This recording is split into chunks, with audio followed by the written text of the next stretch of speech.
That's just that. What does the average person not know about the CIA? Oh, dude, just about everything. I mean, the average person is shown like Jason Bourne movies, right? Like James Bond movies. But the CIA is essentially a corporate founded organization whose job is to overthrow governments, to Okay, fix I elections didn't and know overthrow that. governments, right? And most people think of the CIA as like an intelligence gathering agency because that's what it was supposed to do. That's the name. Exactly. Like they're supposed to get us information about all the threats to America. But what they actually do, like their very first mission was to go and overthrow the government of Italy. And what they basically did is they just sent a bunch of dudes with duffel bags full of cash into Italy back like right after World War II to buy out the Italian election. And it worked. And you can like, there's books about it. There's tons of history about it. It's not a secret. Yeah. And then they just recycled that playbook over and over and over. And sometimes they do it with money. Sometimes they do it by killing people. Sometimes they do it with like propaganda and media. And they've been aligned with Israel ever since the very start. True detachment is the most magnetic frequency in the universe. Want to know what actually changed my life? Yeah, it wasn't trying harder. It wasn't being more disciplined. It wasn't manifesting more. No, it was the opposite. It was actually letting go. Letting go of control, letting go of needing to be liked, letting go of this false urgency to be somewhere else. You see, when you stop gripping outcomes so tightly, you create space, and in that space, life rushes in. The things that are meant for you find you. The relationships that match your worth feel safe enough to land. The money, the opportunities, they flow towards you. Not because you're chasing, but because you're available. And here's the paradox. When you truly don't need it, you become the most attractive version of yourself. 6 of the 10 fastest growing economies are in sub-Saharan Africa, countries rich in mineral wealth. Coltan for our computers, cobalt for our batteries, phosphates for our agriculture, nuclear ore for our power. These are the things, gentlemen, that the wars of the next 20, 30 years will be fought over. A huge deposit of cobalt was discovered in Mali just over 2 years ago. Back then, we approached the Malian government about mining rights. They told us that those rights were going to the Chinese. So we set about to create the conditions to make sure that wouldn't happen. Okay. Just last week, one of our Australian subsidiaries, thank you, Lachlan, secured those rights. Our pilot project in Mali hit a few bumps, but I'm delighted to report that it worked. And if it can work there, What? there's no reason it can't work in other mineral-rich countries across Africa. We create the chaos, and then we move in and capitalize on that chaos. We're looking at the long term here, gentlemen. Rates of return that'll make Iraq and Afghanistan look like chicken feed.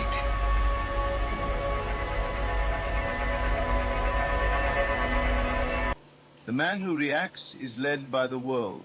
The man who remains unmoved leads the world. That is the secret. That is the path. You must become the one who sees the attack, but does not let it shape his self-image. You must become the one who witnesses loss, yet does not internalize defeat. You must become the one who hears the noise, but remains tuned only to the frequency of truth. Others may call this weakness, because they do not understand it. They believe strength is in the fist, in the raised voice, in the pointed finger. But true strength is in restraint. True power is quiet. It does not beg to be seen. It does not need to defend itself. It knows what it is, and what it is, what you are, is far greater than any circumstance that confronts you. You are not here to control others. You are here to command your own mind. And once you do that, everything else aligns. The world is not resisting you, it is reflecting you. If you meet fire with fire, you get more fire. If you meet it with stillness, the flame cannot spread.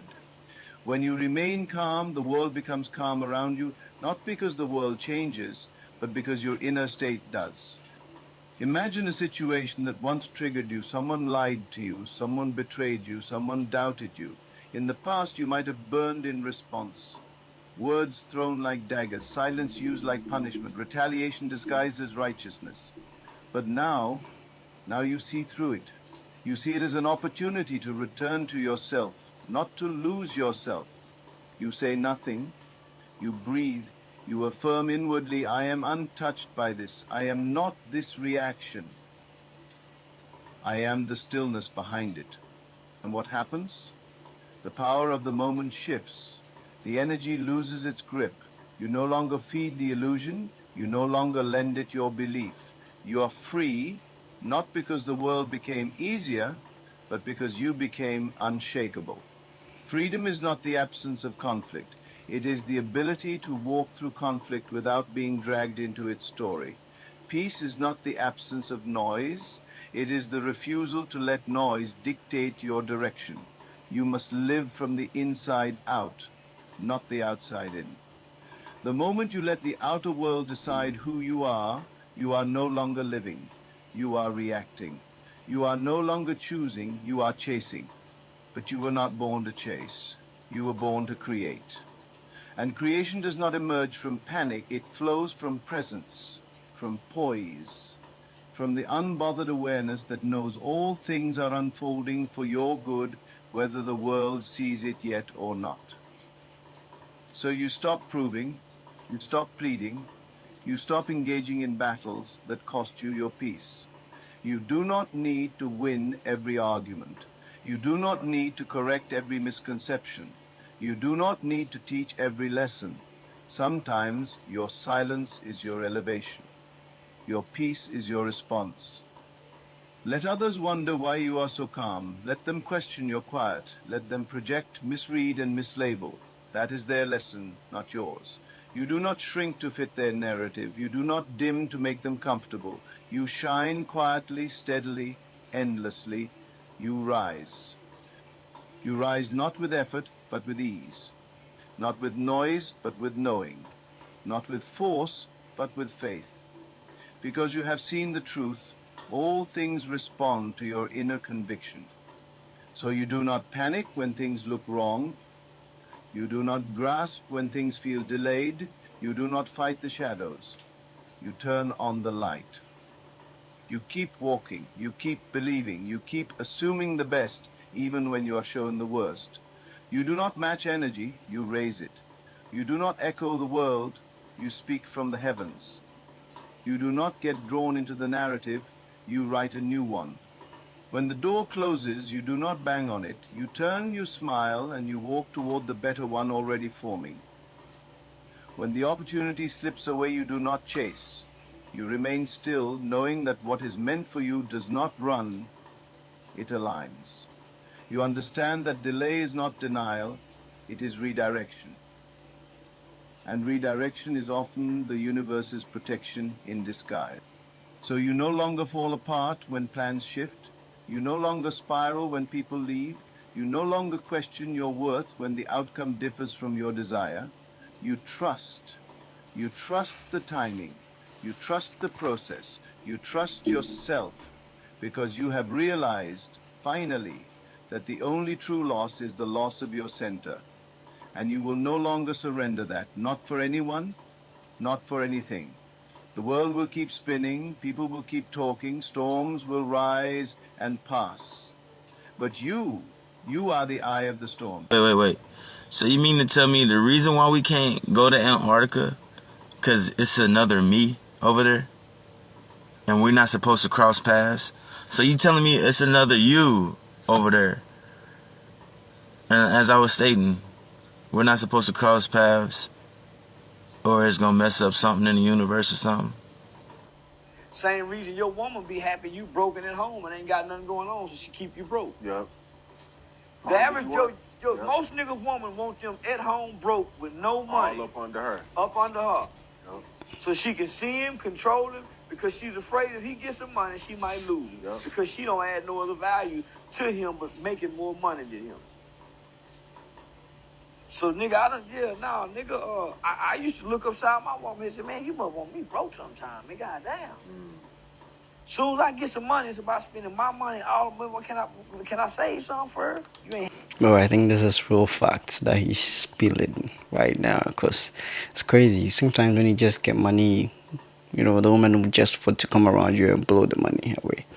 But then, one thing I believe you can do with the money is to take good care of yourself, and automatically they will just come. But then, when they come, know your boundaries. Don't spend too much because it's crazy. As soon as you go broke, they hop onto another guy. Protect your money, protect your energy, protect your resources. Let's get back to the video. Helping me make none, helping me say nothing. It's about me spending on you. So, nah, homie, so I used to, nah. So I realized Women that love having sex with different dudes. They do it for the love of the game, but they know they got to cash out someday. So what they do, they keep everything off the internet. They'll move away for their reputation, and they are likable, and they just, they like sex. So these women, they focus on giving the guy a very good experience. So he spends the night, she might cook breakfast, she might, give him a massage, but she's smart because she knows she cannot bring purity to the table. She is not going to sell a low body count to this fella. So what she's going to do is she's going to sell a great experience. And the strategy is to hook a guy with good sex and be likable enough to get a ring and a kid. And they wear protection so they don't get an STD, or if they do get an STD, they lie for the rest of their life. Sorry, I hate to say it, but ladies, if you're a woman and you have an incurable STD, okay? The smart ones lie. Now we could talk about morals, but morals, you know me, I try to keep morals out of this. Who's going to have better results? The woman that lies about having something, or the woman that's honest? Crazy. I'm not gonna lie. I'm in a phase in my life where I genuinely want to carry myself in a way that repels normal people. I like that. I like that so much. And what do I mean by normal? Like, not expressive or in the creative world, or just like doing something different outside of their main occupation. And the reason being is I hate how like the world works this way, but people love to talk shit about people who are actually trying to do something with their life, whether that's starting a podcast or doing content or music or whatever, streaming. Like, I don't know if you guys have noticed this, but it's something I've noticed. It's always only the people who are never doing anything more with their life who criticize those people and make fun of them and scare people who are trying to do those things from doing it. And it's something like for so long, like I've always known what I wanted to do, but I've been scared to do it. And it took me time to realize it was my environment and the people I was around that sometimes directly, but would indirectly make it seem like it was embarrassing to like try to do something different. But like now I'm at a point, it's just easier. Like, it's like the people who get it. And it's like, like even just me with content and doing it, other people who are on that wave, it's so easy to just be around them because you don't have to explain why you're doing what you're doing. It's just like they get it. But it's always the fuckers who don't have shit going for them, who love to talk shit about people, say that they're weird and lame and all of this shit, but like, just watch 5 years from now, not even 5 years, but like, it's always going to be those same people who are still watching and criticizing, and they have nothing going for them.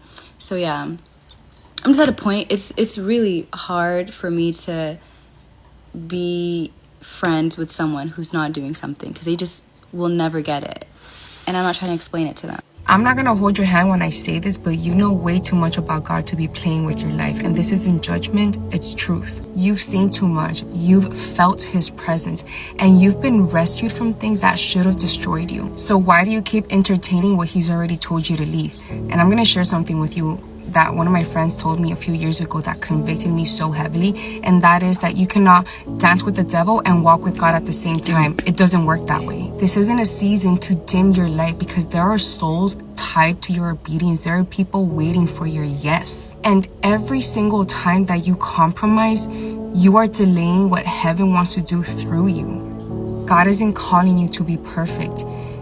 He's saying to surrender, to walk in truth, to stop playing with grace like it's cheap, because he's coming back. This world is fading, but your soul is eternal. So in this moment, I encourage you to choose him fully now in this very moment before it costs you more than you ever expected. Okay, love you, bye. I was exiled from Wikipedia years ago. Was you even suggested the idea of intelligent design? That is correct. On national television, it said the existence of God is actually amenable to logical analysis, and you can show that there is a God. That was enough. Intelligent design creationists, get out of here. Richard Dawkins, Daniel Dennett. I'm talking about Richie Dawkins, Daniel Dennett, Sam Harris. He hated my guts 20 years ago. None of them will mention my name because they know that they can be crushed. These people decided that they had to exclude anybody who could beat them. And now, since new atheists are a lot more fashionable than Christians are, that's the order of the day. Does God exist? Yes. God says, tell them I am that I am. That's exactly right. And that's what the CTMU says. Mathematical structure that you need to build a reality out of that. So you come up with that identity and then you search it for its properties. Once you've built the preliminary framework, then you start deducing the properties of this identity, and you find out that those properties match those of God as described in most of the world's major religions. Wow. Adios, amigos. Bye.